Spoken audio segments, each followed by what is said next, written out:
Hi everyone, welcome back to PC. So this is an HTML5 tutorial series part 2. So in the last tutorial section, we have actually discussed about few of the tags in HTML. So that time I got some queries on can you please explain more about the HTML5 basic structure. So this tutorial we will be discussing about the basic structure of HTML5. Okay. So I will create a small HTML file with extension as .html, and there are two ways of loading an HTML5 basic structure. Either you can go with exclamation mark or you can use HTML5. The suggestion you will get, the suggestion you can just choose that. There are either way. I will say it once more. You can either you go with exclamation symbol, enter, or you can use HTML5 suggestion. Okay, this is also a way of loading the HTML5 basic structure. Okay, now we will break down each tags, what these tags actually indicates. So for that I'm creating a node file. I will write it down here. So the first tag is document type HTML. Okay. So if you are using this tag, the browser will understand that the HTML file that you have loaded to the browser is coming under HTML5, the latest version of HTML, which is HTML5. So it will understand that the file or the document is HTML5. Okay. So the browser will know that HTML5 document is loaded by using this tag. Okay. Now we will go to the second tag, that is HTML. HTML tag is having an opening as well as a closing tag.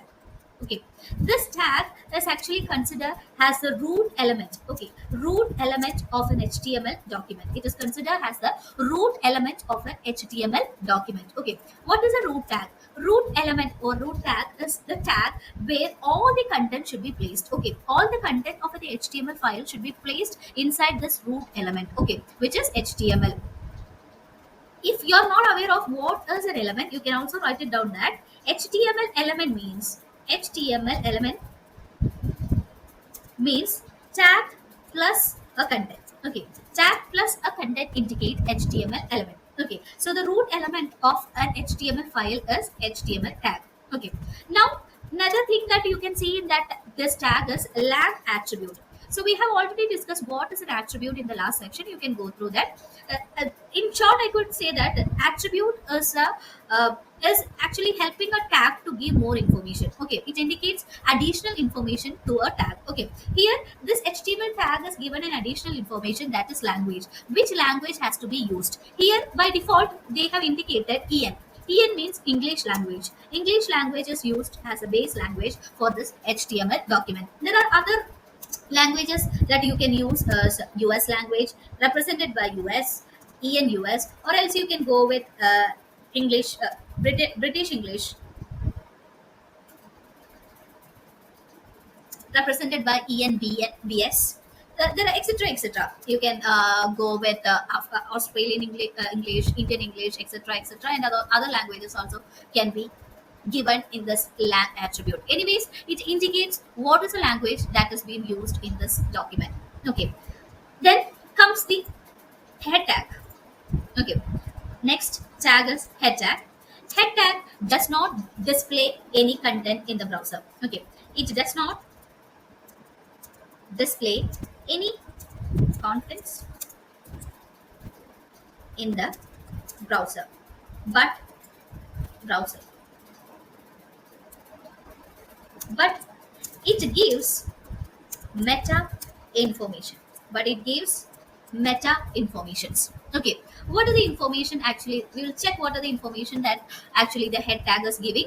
First tag inside the head is this tag. Okay, the meta tag, where we can see an attribute character set. Okay, this character set equal to UTF-8. What is UTF-8? That is what we are going to discuss. UTF-8 means Unicode transformation format. Okay, 8 bits. That is UTF-8. It is a format of encoding the language letters. Okay, it is a format of encoding the letters into binary codes which a computer can understand. So if you are giving a letter to the computer, it will encode that, or it will encode or use this format to encode this and understand which language has to be or which letter has to be loaded into the browser. So this is a format for each letters, numbers, and special characters. There is a binary code representing that character. So the browser will use this format to fetch the data and display this data in the browser. Okay, each once more I will say each letters, numbers, and special characters or emoji is encoded in 8-bit, and this 8-bit format will be used, or UTF-8 format will be used by the browser to display this content in the browser. Okay, or to understand which letter or the number or the symbol is being used in the HTML document, so that it can use this content to display in the browser. So in short, we can say it is a format of encoding the characters placed in the HTML document. Okay, then next tag,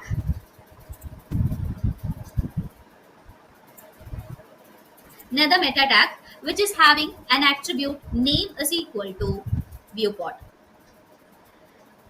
This actually used for responsive designs. Used for responsive design. It is used for responsive design, basically for mobile screens.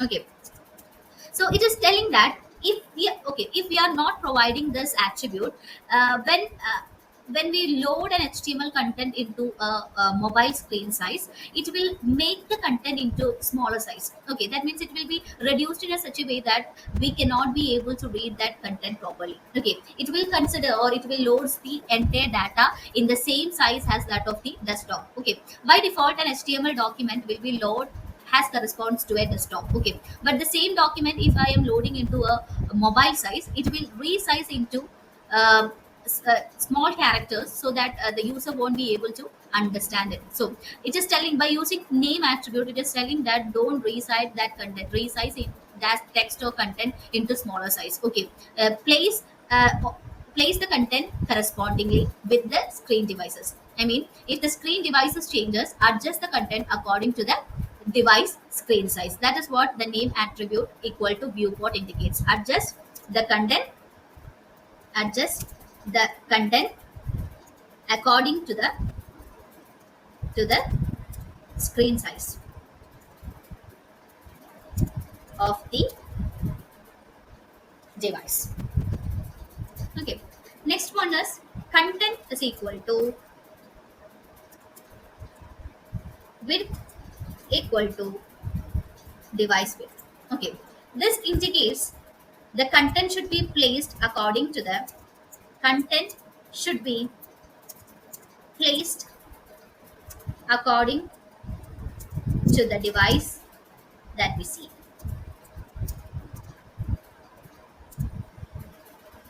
Okay, this in short we can write as don't shrink the content.